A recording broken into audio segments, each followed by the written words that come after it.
बेटा जो नेक्स्ट हमारा फंडामेंटल फोर्सेज है वो इलेक्ट्रोमैग्नेटिक फोर्सेज। इलेक्ट्रोमैग्नेटिक फोर्सेज को बोलते हैं बेटा इलेक्ट्रोस्टैटिक्स फोर्स या कूलाम्ब फोर्स। इलेक्ट्रोमैग्नेटिक फोर्स को क्या बोलते हैं बेटा, इलेक्ट्रोस्टैटिक्स फोर्स या कूलाम्ब फोर्स। बेटा देखो ग्रेविटेशनल फोर्स के अंदर हमने स्टडी की 2 पॉइंट मासेस के बारे में।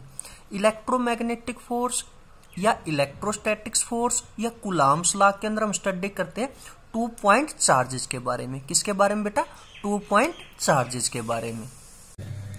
बेटा कूलाम्ब्स लॉ क्या बताता हमें, हाउ टू चार्जेस इंटरेक्ट, यानी कि इंटरेक्शन ऑफ चार्जेस के बारे में। किसके बारे में बताता है बेटा, इंटरेक्शन ऑफ चार्जेस के बारे में बताता है। आप लोगों को पता है बेटा जो लाइक चार्ज है वो एक दूसरे को रिपेल करते हैं, अनलाइक चार्ज एक दूसरे को अट्रैक्ट करते हैं। कूलाम्ब्स ने यही बात बताई कि जो लाइक चार्ज है वो एक दूसरे को कितने फोर्स के साथ रिपेल करते हैं और कितने फोर्स के साथ अनलाइक चार्ज एक दूसरे को अट्रैक्ट करते हैं। तो बेटा आइए एक बार हम समझते हैं इसको अच्छे से। हमने 2 बॉडी ली, बॉडी 1 बॉडी 2। बॉडी 1 के ऊपर चार्ज है प्लस Q1, बॉडी 2 के ऊपर चार्ज है प्लस Q2। देखो बेटा जो बॉडी 2 है वो बॉडी 1 के ऊपर फोर्स लगा रही है इस डायरेक्शन के अंदर। देखो क्योंकि ये लाइक चार्ज है ना, तो ये क्या करेंगे, एक दूसरे को रिपेल करेंगे। जो बॉडी 2 है वो बॉडी 1 के ऊपर फोर्स लगा रही है इस डायरेक्शन में। देखो force on body 1 due to body 2, और बॉडी 1 है जो फोर्स लगा रही है बॉडी 2 के ऊपर इस डायरेक्शन के अंदर। देखो बेटा force on body 2 due to 1। ठीक है बेटा, इसकी कुछ कंडीशन थी, देखो क्या थी। फर्स्ट क्या है, स्टैटिक चार्ज। जो चार्ज है बेटा उसकी पोजीशन कैसी होनी चाहिए, रेस्ट के अंदर। जो चार्जेज है उसकी पोजीशन किसके अंदर होनी चाहिए, रेस्ट के अंदर। नेक्स्ट बेटा पॉइंट चार्जेस।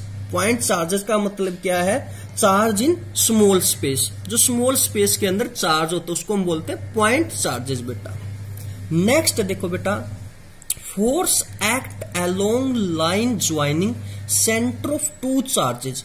देखो बेटा जो लाइन दोनों बॉडी के सेंटर को ज्वाइन कर रही है उसी के ऊपर फोर्स लगेगा, ना कि इस डायरेक्शन में ना कि इस डायरेक्शन में। देखो बॉडी 1 और बॉडी 2 के सेंटर को जो लाइन ज्वाइन कर रही है उसी के सेंटर को जो लाइन ज्वाइन कर रही है उसी पर फोर्स लगेगा। दोबारा समझो, जो लाइन बेटा दोनों बॉडी के सेंटर को ज्वाइन कर रही है उसी के ऊपर ही फोर्स लगेगा। देखो फोर्स लगाया बॉडी 2 ने बॉडी 1 के ऊपर इस डायरेक्शन के अंदर। कहां लगा फोर्स, जो लाइन सेंटर को ज्वाइन कर रही है उसी के ऊपर। नेक्स्ट क्या देखो बेटा, जो फोर्स है वो डायरेक्टली प्रोपोर्शनल होगा प्रोडक्ट ऑफ पॉइंट चार्जेस के, यानी कि F directly Q1 Q2।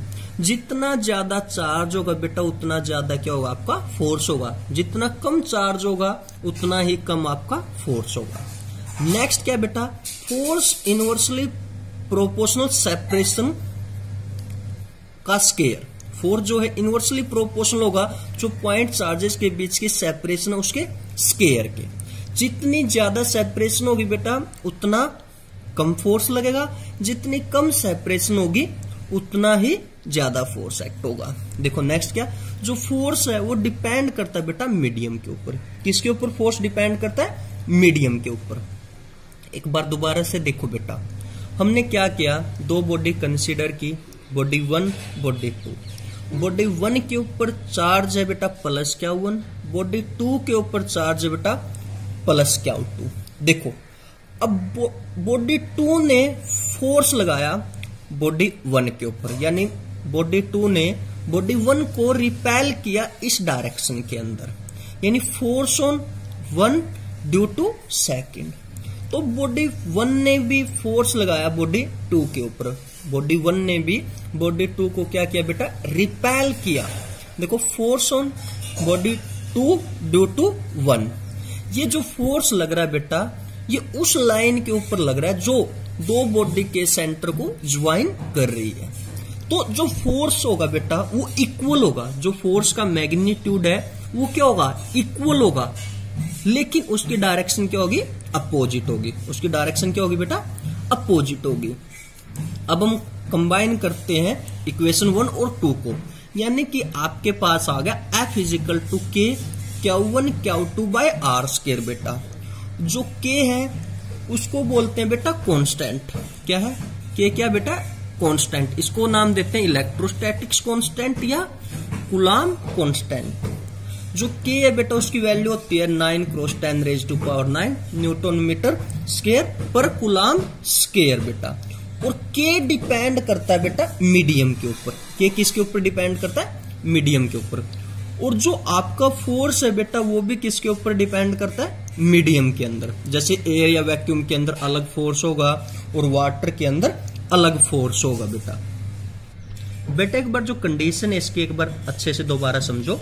Static charge, जो चार्ज है बेटा उसकी पोजीशन कैसी होनी चाहिए, रेस्ट के अंदर। चार्ज कैसा होना चाहिए बेटा, पॉइंट चार्जेस। देखो दोबारा समझाता हूं मैं आपको, पॉइंट चार्जेस का मतलब क्या होता है बेटा, चार्ज इन स्मॉल स्पेस। मेरे पास 2 मेटल की बॉल है बेटा, दोनों के ऊपर पॉजिटिवली रैंडमली चार्ज डिस्ट्रीब्यूट किया मैंने, और आप लोगों से मैं पूछ रहा हूं क्या बेटा ये पॉइंट चार्ज हो सकता है। आप बोलोगे नहीं, क्योंकि पॉइंट चार्ज का मतलब क्या है, चार्ज इन स्मॉल स्पेस बेटा। तो एक बॉल और है मेरे पास जिसका साइज है 1 mm, उसके ऊपर जो चार्ज है उसको आप बोलोगे पॉइंट चार्ज। तो बेटा ये बड़ी बॉल है जो दोनों, ये भी पॉइंट चार्ज की तरह बिहेव कर सकती है, ये भी पॉइंट चार्ज हो सकती है। कब, जब हम इनके बीच की सेपरेशन को बढ़ा दें। अगर हम इनके बीच की सेपरेशन को बढ़ा दें, इनको बहुत दूर दूर रख दें, तो बेटा ये हमें कैसे दिखाई देगी, स्मॉल साइज में, यानी कि पॉइंट के साइज में। बेटा आप लोगों ने स्टडी किया जो सेकंड था आपका, फोर्स इनवर्सली प्रोपोर्शनल 1/r², यानी कि सेपरेशन का स्केयर, जिसको बोलते हैं इनवर्स स्केयर लॉ। जिसको क्या बोलते हैं बेटा, इनवर्स स्केयर लॉ। अब हम ग्राफ बनाते हैं फोर्स और सेपरेशन के बीच का। किस किस के बीच का बेटा, फोर्स और सेपरेशन के बीच का। देखिए जैसे जैसे सेपरेशन इंक्रीज हो रही है वैसे वैसे फोर्स क्या हो रहा है बेटा, डिक्रीज। देखो जैसे जैसे आपकी सेपरेशन इंक्रीज होती जा रही है वैसे वैसे आपका फोर्स क्या हो रहा है बेटा, डिक्रीज। देखो अगर हमने क्या किया बेटा, सेपरेशन को डबल कर दिया। हमने क्या किया, सेपरेशन को डबल कर दिया। मान लो पहले सेपरेशन थी 1, अब हमने उसको क्या कर दिया 2, तो 2 का स्क्वायर कितना हो गया बेटा 4। जो फोर्स है वो कितने गुना कम हो गया बेटा, 4 गुना कम होगा। फोर्स कितने गुना कम हो गया, 4 गुना कम होगा। अब हमने क्या किया, सेपरेशन को ऑफ कर दिया बेटा। पहले मान लेते हैं सेपरेशन थी 1, अब हमने क्या कर दिया 1/2, तो फोर्स आपका क्या होगा, 4 गुना ज्यादा होगा बेटा। आप